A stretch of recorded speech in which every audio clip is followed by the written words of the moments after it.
నమస్కారం అండి. ఈ రోజున భారత సేవా ట్రస్ట్ వారి ఆధ్వర్యంలో ఈ రోజున అమరవీరుల దినోత్సవం సందర్భంగా రక్తదాన శిబిరాన్ని ఏర్పాటు చేశారు మంగళగిరి షరా బజార్లో.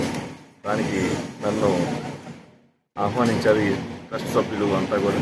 నిజంగా అంటే ఆహ్వానిస్తే ఏదో జనరల్గా ఏదో అనుకున్నాను, కానీ ఇక్కడికి వచ్చి చూస్తే నిజంగా వీళ్ళు చేసే సేవా కార్యక్రమాలు దాదాపు 10 సంవత్సరాల పైనుంచి వీళ్ళు ట్రస్ట్గా ఏర్పడి, అంటే చిన్నపిల్లలు పసిపిల్లలు ఒక తసలీమియా అనే వ్యాధితో చాలామంది ఇబ్బంది పడుతూ ఉన్నారు.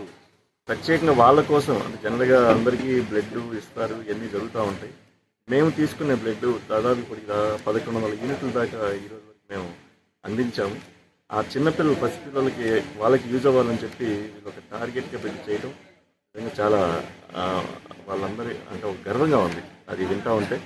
దాంట్లో అధ్యక్షులుగా శ్రీ నాగేంద్ర కుమార్ గారు, ఉద్యోగ నాగేంద్ర కుమార్ గారు, అలాగే తేలు ఫిర్యాదు ప్రధాన కార్యదర్శి గారు, గడ్డంగి యోగేశ్వరరావు గారు కోశాధికారి, కాటు ధనంజయ్ గారు, అంటే వీళ్ళే కాకుండా వీళ్ళ టీం అంతా ఈ రోజున ఇక్కడ షరాబాద్ అమెరికాలు గోల్డ్ వర్క్స్ చేసుకొని, అంటే చిన్న చిన్న ఇబ్బందులు ఉన్నా కానీ వాళ్ళు ఆ గోల్డ్ వర్క్ మీద చాలని ఆదాయంతో ఇబ్బంది పడుతున్నా కానీ ఈ యొక్క సేవా కార్యక్రమం మేమంటూ ముందుంటామని చెప్పి ఈరోజు వాళ్ళందరినీ పరామర్శిస్తే నాకు కూడా మేమంతా జనసేన పార్టీ పవన్ కళ్యాణ్ గారు ఫాలోవర్స్ అని చెప్పి వాళ్ళు చెప్పుకుంటా ఉన్నారు. బ్లడ్ ఇస్తూ పవన్ కళ్యాణ్ గారిని ఒక ఆదర్శంగా చేసుకొని మేము చేస్తున్నామని చెప్తే నాకు కూడా చాలా గర్వంగా ఉంది.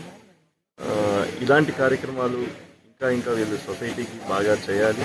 దాంట్లో భాగంగా నేను ఏపీఎంఎస్ఐ అంటే మెడికల్ సర్వీసెస్ చైర్మన్గా నా వంతు సాయం నేను ఏదైతే గవర్నమెంట్ నుంచి వీళ్ళకి సపోర్ట్ చేయాలో అవన్నీ చేస్తాను. ఎందుకంటే వీళ్ళు సొసైటీ కోసం అంటే తనకు తాను కోసం కాకుండా సొసైటీ కోసం చేసే ఈ ప్రయత్నంలో మంచి విజయాలు సాధించాలని చెప్పి కోరుకుంటూ, అలాగే నాతో పాటు గుంటూరు జిల్లా స్వర్ణకార సంఘం అధ్యక్షుడు శ్రీ మారేపల్లి మహేష్ గారు కూడా పాల్గొన్నారు. అలాగే వివిధ సంఘాల నాయకులు పాల్గొన్నారు.